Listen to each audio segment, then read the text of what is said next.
Surah Al-Muddathir, ang tinatakpan ang sarili. Sa ngalan ng Allah, ang mahabagin, ang maawain. O ikaw, Muhammad, na tinatakpan ang sarili ng kasuotan. Ikaw ay bumangon at magbigay ng babala.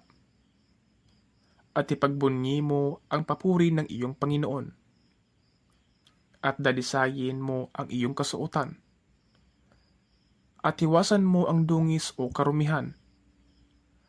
At huwag kang magbigay ng kabutihang loob upang tumanggap ng higit para sa iyong sarili.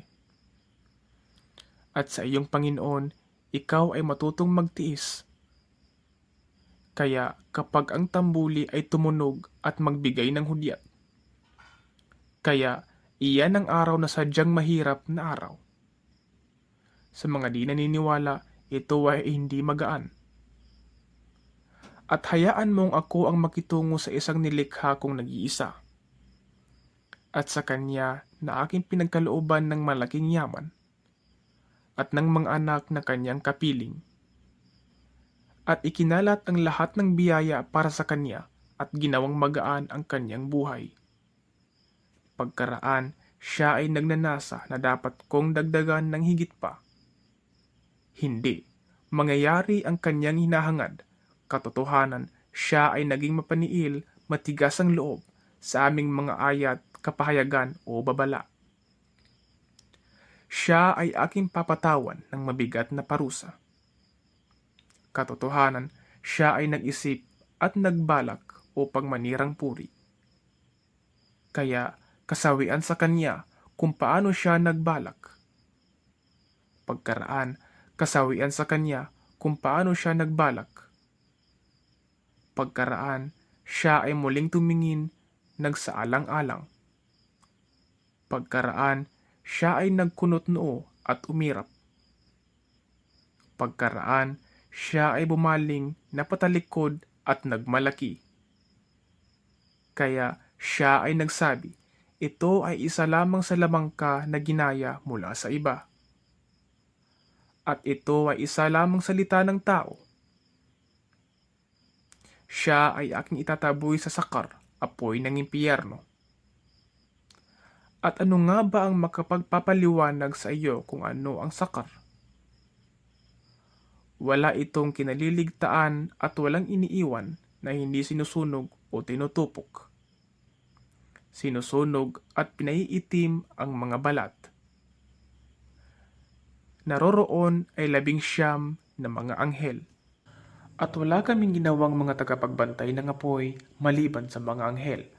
At wala kaming ginawa sa kanilang kabilangan maliban upang sila ay maging pagsubok para sa mga di naniniwala. Sa gayon, ang mga angkan ng kasulatan, Hudyo at Kristiyano ay maniwala at upang maragdagan ng iman, pananampalataya ng mga naniniwala at mapawi ang pag-aalinlangan niyaong mga pinagkalooban ng kasulatan at maging ang mga naniniwala. At yaong sa kanilang puso ay may sakit ng pagkukunwari at pag-aalinlangan. At ang mga di naniniwala ay magsabi, ano ang nilalayo ng Allah sa ganitong paghahalintulad? Ganyan hinahayaan ng Allah na maligaw ang sino mang kanyang nais at pinapatubayan ang sino mang kanyang nais. At walang sino man ang nakababatid ng mga kawal ng iyong Panginoon maliban sa kanya. At ito, impyerno, ay walang ano paman kundi isang babala para sa mga tao.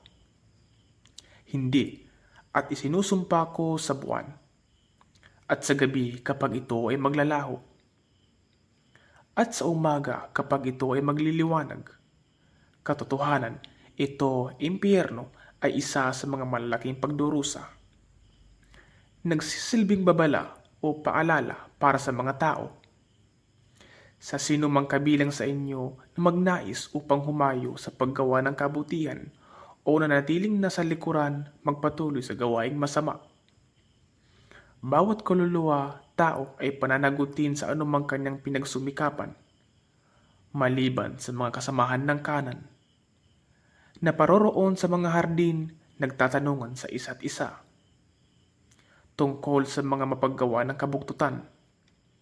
At sila ay tatanungin, ano ang sanhi ng inyong pagpasok sa impyerno? Sila ay magsasabi, kami ay hindi kabilang sa mga nagsipagdasal at hindi namin nakagawiang magpakain sa mga dukha. At kami ay lagi nang nakikisali sa mga walang kabuluhang usapan ng mga nagpapasimuno nito.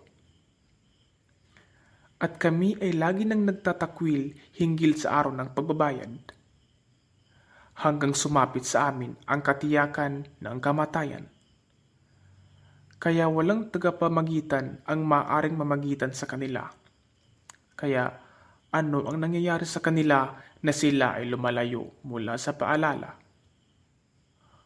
Wari bang sila ay mga nangatatakot na asno? Na tumatakas mula sa bangis ng leon? Ngunit bawat taong kabilang sa kanila ay nagnanasa na siya ay pagkalooban ng mga kasulatang nakalatag ng hayagan. Ngunit gayon paman, hindi nila kinatakutan ang kabilang buhay. Ngunit katotohanan, ito, ang Quran, ay isang babala o paalala. Kaya sino mang magnanais ay makaalala rito sa Quran. At sila ay hindi makaalala maliban na pahintulutan ng Allah. Siya ang tanging nararapat katakutan at sapat para magkaloob ng kapatawaran.